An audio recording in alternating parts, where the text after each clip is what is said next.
Magistrats, on devrait les affecter ailleurs. Notre client n'a jamais eu peur. Il sait que le peuple a rompu avec l'État dictatorial et le peuple était convaincu de ce qu'il était en fait sous le coup d'un complot politico-judiciaire. Il a fait sa déclaration, n'est-ce pas, conformément aux dispositions de la loi. La loi lui permettait de faire des déclarations. Il a fait sa déclaration, mais cela, c'est sous le contrôle, effectivement, du secret de l'information. Il ne peut pas vous livrer sa déclaration. Il n'y a pas de ça. Il y a simplement une inculpation pour viol, pédophilie, parce qu'il a visé 320 bis et aussi menace de mort. Voilà. Mais l'important, c'est que maintenant, il est manifeste que la décision de contrôle judiciaire qui est prise ne l'a pas été parce que c'est un cadeau. C'est parce qu'ils ont compris que le peuple a assez de la manipulation de la justice. Que les inculpations qui sont le complot, effectivement, de personnes qui sont complices avec de personnes qui sont dans l'appareil judiciaire et qui sont complices de l'exécutif, ces complots devraient cesser. Et c'est la poussée en réalité populaire, qu'on le dise et qu'on ne craigne pas de le dire, qui a fait aujourd'hui nous avons ce résultat. Que le viol participait d'un complot. Un complot déshonorant. Parce qu'en matière criminelle, la liberté provisoire de mémoire d'homme n'a jamais été accordée. S'il y a un compte pour viol, cela veut dire que dans leur esprit, ils mettent effectivement une incrimination criminelle. Et là, la liberté provisoire, figurez-vous, il n'y a même pas de limitation dans la durée de la détention. Donc tout cela, en réalité, permet, d'avoir l'enseignement suivant. Que le viol, que le complot a avorté. Deuxièmement, ils reconnaissent l'existence de ce complot. Par effectivement l'attitude qui a été adoptée. Troisièmement, qu'il y a une instrumentalisation de la justice. Et que tout cela, l'arbitrage du peuple a permis de mettre fin à cela. Je vous remercie.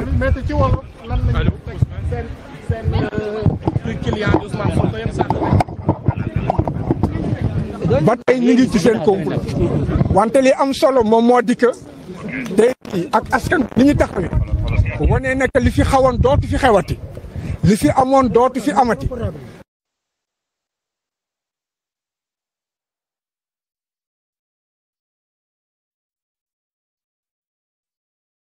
jëlaat na sa souveraineté et que par voie de conséquence nanguwuñu ñu jël ay ak ay fen di ko teg ci dox doomu aadama yi léegi nag loolu moom moo tax que nee nañ que nañ ko bàyyi mu ñibbi suñ ko soxlaa mu wuyu si bu fekkoon ne que ca njëlbeen jaarale na woon nañu yëf yi yoon kon tey jii xew yëpp du xew wante dañoo am habitude di jël nit ñi di leen saax-saaxe di leen patam-patame di leen def lu leen neex tey jii ku mel ni procureur de la République dafa war a démissionner ndax tey jii trouble li fi am yëpp mun nañ wax ne que bu fekkoon ne au départ àndoon na ak xel ànd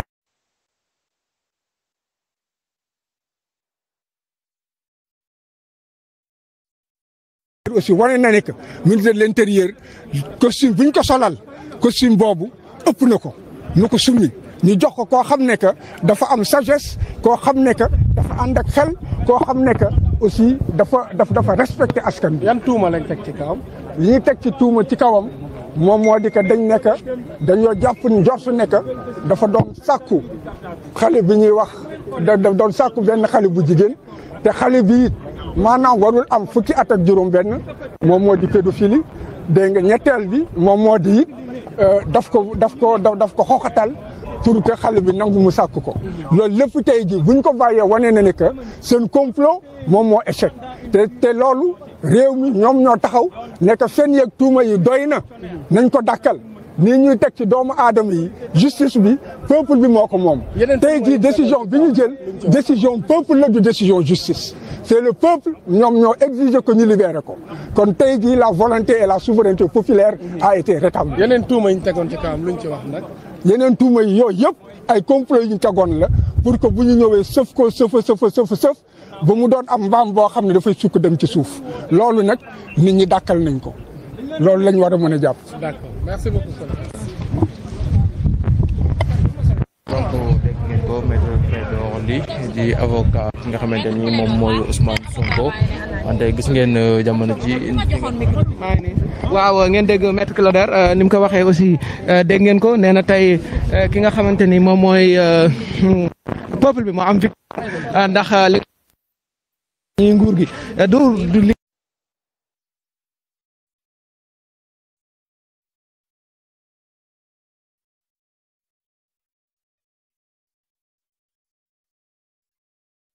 ce bureau. Il a été entendu, on lui a lu les reproches qui lui étaient faits, les délits qui lui étaient reprochés. Il a dit qu'il ne les reconnaît pas. Et il a fait une déclaration que le doyen a prise. À la suite de ça, le doyen a cru devoir le mettre en liberté provisoire sous contrôle judiciaire qu'il doit assurer le dernier vendredi de chaque mois. Il doit se présenter ici et il y a les 6 mesures du contrôle judiciaire ordinaire qu'on lui a lu en lui disant que vous ne pouvez pas vous déplacer hors du Sénégal sans l'autorisation du juge, vous ne pouvez pas changer d'adresse sans l'autorisation du juge, etc., etc. Donc M. Ousmane Sonko est libre aujourd'hui de rentrer chez lui parce que hier, le procureur de la République lui a notifié la fin de sa garde à vue. Parce que c'était un délit de flagrant délit, une procédure de flagrant délit qui était entamée contre Ousmane Sonko à propos du trouble à l'ordre public et de participation à des manifestations non autorisées. Donc hier, le procureur lui a notifié, en même temps que ses gardes du corps et le caméraman, la fin de la garde à vue. Donc ce qui veut dire que maintenant, ce qui se passe dans ce dossier de trouble à l'ordre public et de participation à des manifestations non autorisées, c'est que le procureur a 2 options. Ou faire classer sans suite le dossier, ou faire ce qu'on appelle le règlement judiciaire, c'est-à-dire envoyer le dossier devant le tribunal correctionnel pour être jugé. Et à partir de ce moment, on devrait quand même revenir à l'orthodoxie, c'est-à-dire solliciter la levée de l'immunité parlementaire d'Ousmane Sonko. Et si on va également dans cette direction, ça veut dire que toute la procédure qui a été faite en flagrance est nulle parce qu'on n'avait pas sollicité la main levée de son immunité parlementaire. Donc aujourd'hui, M. Ousmane Sonko est rentré chez lui. Il a dit tout ce qu'il pensait et il a parlé également du complot et tout. Il a maintenu sa même position, c'est toujours un complot. Et nous considérons aujourd'hui que c'est une victoire du peuple. Parce que sans le peuple, on ne l'aurait pas laissé. Il ne faut pas se leurrer. Et qu'on cesse également de traumatiser les Sénégalais en parlant de gens qui sont tapis dans l'ombre, des étrangers, ça n'existe pas. C'est le peuple qui a senti qu'il y avait une injustice, le peuple a réagi et le peuple a jugé. Et Vox Populi, Vex Dei, comme on dit, c'est la voix du peuple, la voix de Dieu. Donc le peuple a jugé. Maintenant, le juge va continuer l'instruction en ce qui concerne le viol et les menaces de mort qui sont reprochées à Ousmane Sonko à l'égard de Adji Sarr. Le juge a dit qu'il va continuer son instruction. Nous, on est là et on l'attend de pied ferme. Et on sait que même avec une justice aux ordres, nous aurons raison. Nous aurons gain de cause. Parce que dans ce dossier, dans un dossier de viol, où il n'y a pas de certificat médical, ça fait 31 ans que je suis là, on n'a jamais jugé de viol s'il n'y a pas de certificat médical. À moins qu'il ne s'agisse de mineurs qui n'ont pas de consentement, c'est-à-dire de mineurs âgés de moins de 13 ans. Dans ces conditions-là, il n'y a pas de consentement. Mais une personne qui est majeure, qui dit j'ai été violé, s'il n'y a pas de certificat médical, s'il n'y a pas de témoin, parce que le témoignage dans un viol c'est très rare. S'il n'y a pas de témoin, il n'y a pas de viol. Ça, ils le savent, mais on persiste. Comme on vous a dit, c'était un dossier qui a été monté de toutes pièces. Malheureusement, ça a été monté par des amateurs. Et ça a été également instrumenté par le procureur de la République qui est là. C'est lui qui nous a amenés dans tout cela. Ça, si on avait vraiment des gens qui sont conscients du fait qu'ils doivent faire leur travail, ils ne doivent leur poste à personne. Ils ont été à l'université, ils ont fait les études nécessaires, ils ont été nommés procureurs, ils sont là pour le peuple. L'argent qu'on leur paye chaque fin de mois, c'est le peuple. Ce n'est pas l'argent du président de la République, du président de l'Assemblée nationale ou de toute autre autorité, c'est l'argent du peuple. Là où ils sont, s'ils considèrent que ce n'est pas leur mérite qui les a amenés là-bas, c'est qu'ils ont tout faux et ils ne valent rien.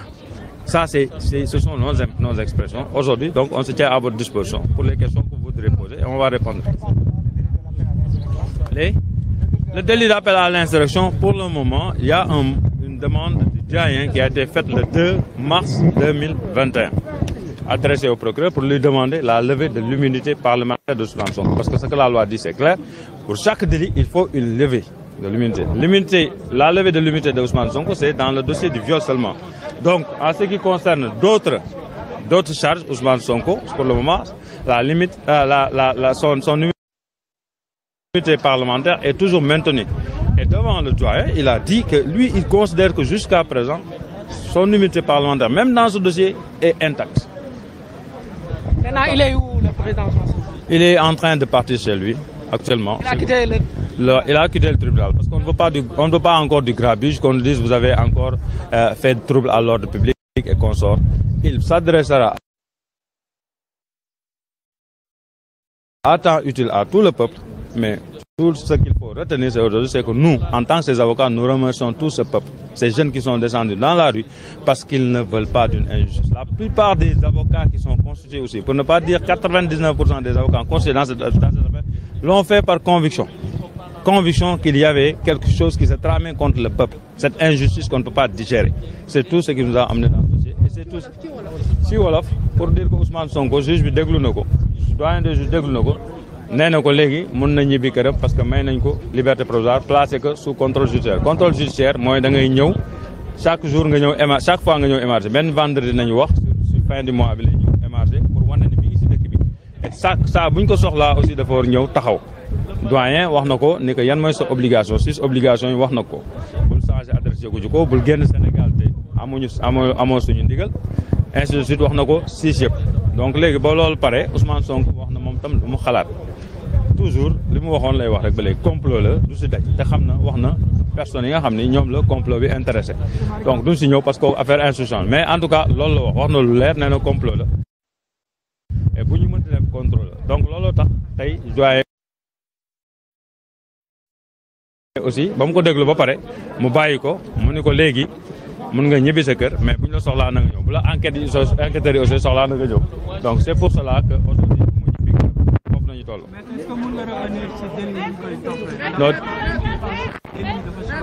non délit yi ñu ko doon toppee mooy délit nekkoon si 8e cabinet Mamadou Seck moom nañ ko toppee ba léegi mooy viol ak menace de mort maanaam Adji Sarr daf ko sàkku te si nga xam ne moom àndu si woon et daf ko xoqatal ak arme loolu la wax Adji Sarr donc loolu lañ ko topp ñaar délit yooyu lañ ko topp Ousmane Sonko ne loolu yëpp am si non loolu yëpp kenn wax ko si parce que Adji Sarr du mineur pédophilie pour nga wax ko foog mu nekk mineur donc li ma doon wax rek si français mooy damay xamal sénégalais yi ni leen man maa ngi fi 31 ans di plaider musuma gis délit bi nga xam ne su dul mineur de moins de 13 ans sax la loi bi wax mineur bu moins de 13 ans dañuy jàpp ni moom mënul joxe waaw mënul wax d'accord parce que dañuy jàpp ni matul pour xalaat ndax li muy def baax na wala baaxul donc kooku su dul loolu toujours certificat médical mais certificat médical bi nekk si dossier bi dafa wax ni amul viol amul sax conjonction sexuelle si Ousmane Sonko ak Adji Sarr xam nga soo xoolee médecine nit li tax viol bu fekkee da nga forcé même ki nga xam ni vierge boo ko forcé day am ay déchirure parce que tout simplement yàlla moo bind nit si loolu dafa am benn maniw bu jógee si jigéen mais nga xam bu génn si jigéen boo àggee si moom day xat te day wow te bu boobaa da nga koy xotti donc day am ay déchirure moo tax viol yu fi indi yëpp même bu dee majeur même bu dee ko am ay doom boo fi indee viol dafay feeñ donc certificat médical nen loolu yëpp amu si fii chaque fois bu doon affaire ordinaire yu mel nii bu ñëwee dañ koy classé sans suite c'est-à-dire bu demee gendarme ba ñëw procureur da ko daan classé sans suite yoon procureur si boppam moo décidé ni quel que soit ay sama koy poursuivre et puis demandé mandat de dépôt ni Ousmane Sonko bu ñëwee dañ ko jàpp tëj ko si kaso bi juge d'instruction ñëw jël beneen disposition ni moom d'accord si loolu moom jox na ko liberté provisoire parce que moom considère na que Ousmane Sonko fi mu nekk am na adresse ma ngi liggéey et heure bu ñu ko woowee mën nañu ko jot donc loolu tax juge d'instruction may ko liberté provisoire ni ko nañu li parquet wax c'est le contraire ki mu wax yëpp ñaari juge d'instruction yi mooy Mamadou Seck bu njëkk bi ba muy inculpé borom salon bi loolu la ko wax ni que may naa la nga dem parce que man d'accord ma ak procureur donc li ñu ko yóbbu yëpp mooy Bassirou Gueye mooy Bassirou procureur moom xam na ni en âme et conscience que musul demee nii musul doxe nii ku fi indi dossier viol bu mel nii dafay classé sans suite mais dafa décidé woon parce que ay ordre la jot décidé daf koy mettre sous mandat tout simplement donc Ousmane Sonko bu waxee complot dafa am ay firnde yu leer yu wane ni complot am na parce que man mënu ma fi nekk 31 ans ku fi indi si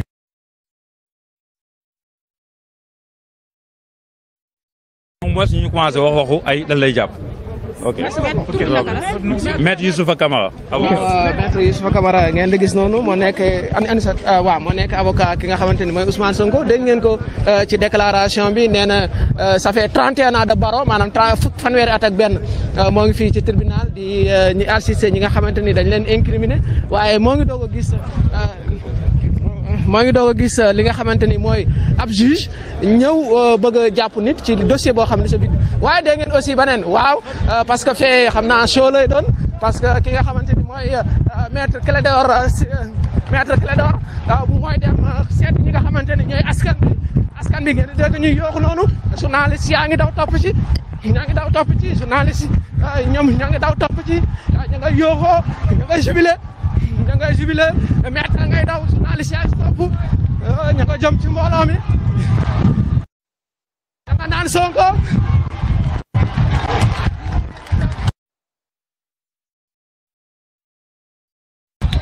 ña nga naan sama tel ma def la nii wala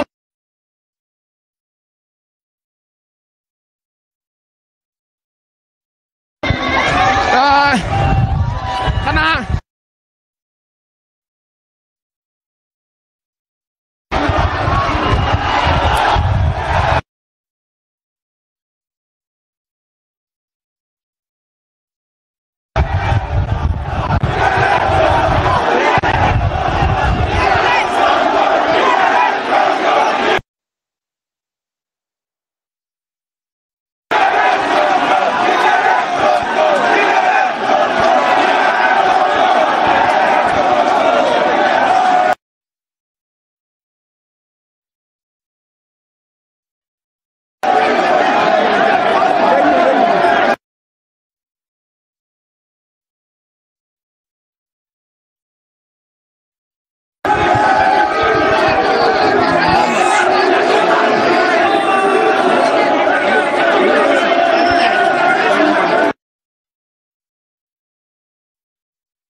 public bi day ñëw parce que public bi jamono ji ñu ngi forcer barrière bi xam naa léegi tey lacrymogène yi naaw kooku maître la jëloon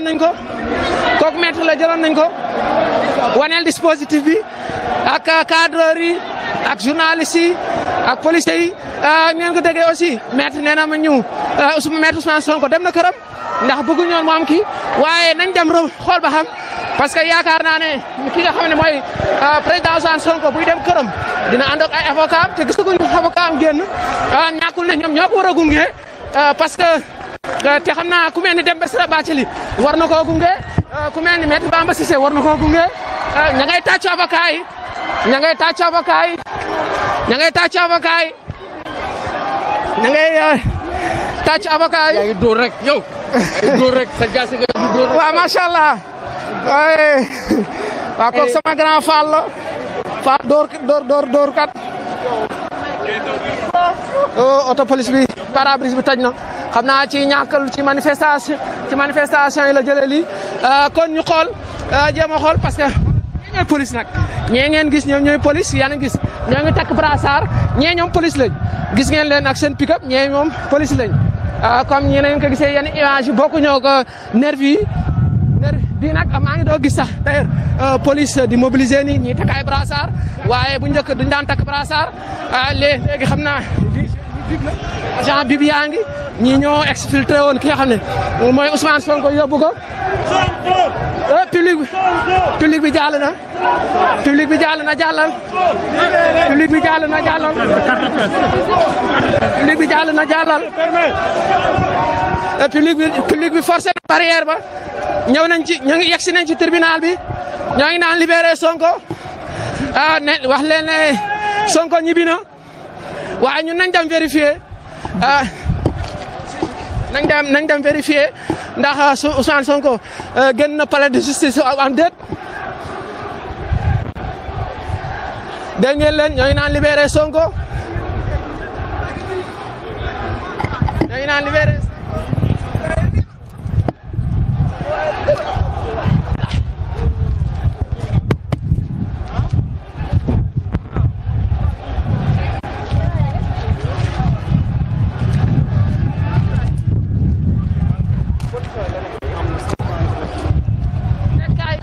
kaay ñu xool ndax président Gakou ban côté la jëm président Gakou la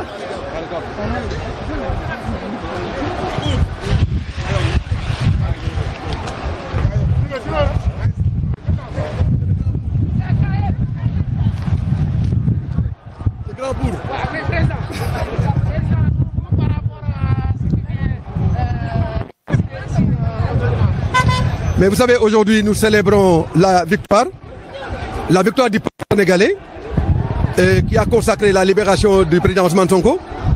Mais le combat continue jusqu'à la libération de tous les détenus politiques et au-delà pour que le Sénégal puisse avoir de manière irréversible une démocratie et l'expression des libertés. Et vive le Sénégal debout. Oui. Le peuple qui décide et c'est la raison pour laquelle nous sommes avec le peuple pour gagner et triompher au service de ses intérêts supérieurs.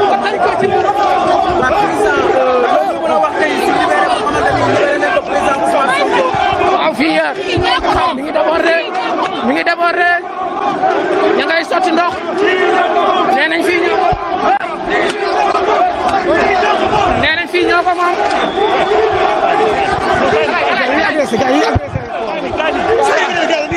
nee nañ fii ñoo ko moom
position parce que gendarme yi journaliste yi fu ñu nekkoon ñu ngi jéem a forcer pour génne leen foofu loolu pour ñu dem dugg ci biir mbooloo mi donc xam nga ni loolu aussi c'est pas prudent donc le moment que ñu gën a positionné waat.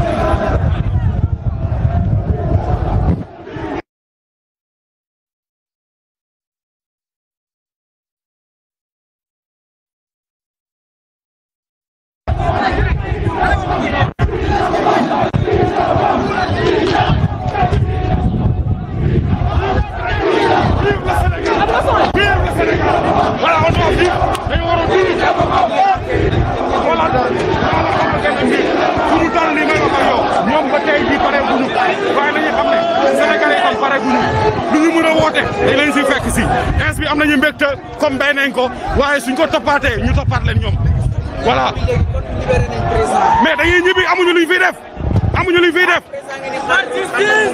loolu la ñuy bëgg suñ ko amul tam dañuy ñibbi ñun jàmm moo ñu tax a jóg mais tam lenn laa leen di xamal moom si wàllu boppam na xam ne tey jii libéré na booy bi waaye su ko libéré su ko toppaatee ñu topp ko ñun dañoo pare pour dee waaw dañoo pare pour dee ñu gëm loolu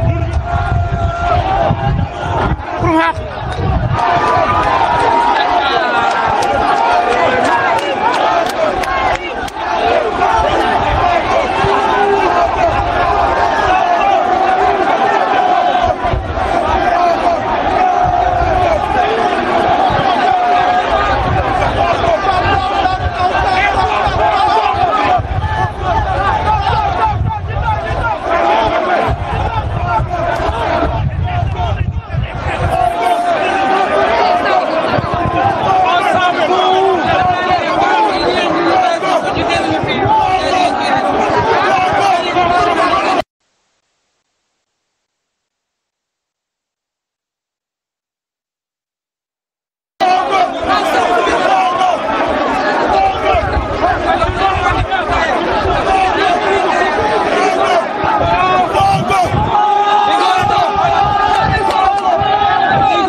bépp doomu aadama pour mu tabax Sénégal ku ko bañ da ngay dee. Je vous remercie. suukar ne ku ko ñam di nga dolli. sëkk suukar ne ku ko ñam di nga dolli. sëkk a fi nekk. Oui, une jeunesse mobilisée. Une jeunesse mobilisée. Très engagée de ce combat. C'est l'avenir de la jeunesse du Sénégal là. Jaajëf.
léegi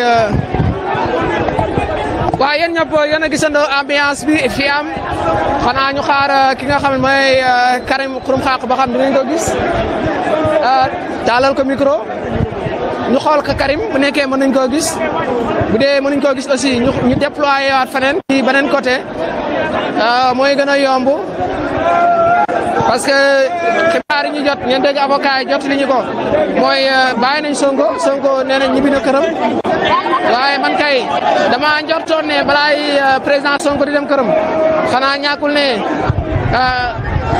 kiyam dinañ ko gunge ñi nga xam ne ñooy avocat yi.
Ousmane Sonko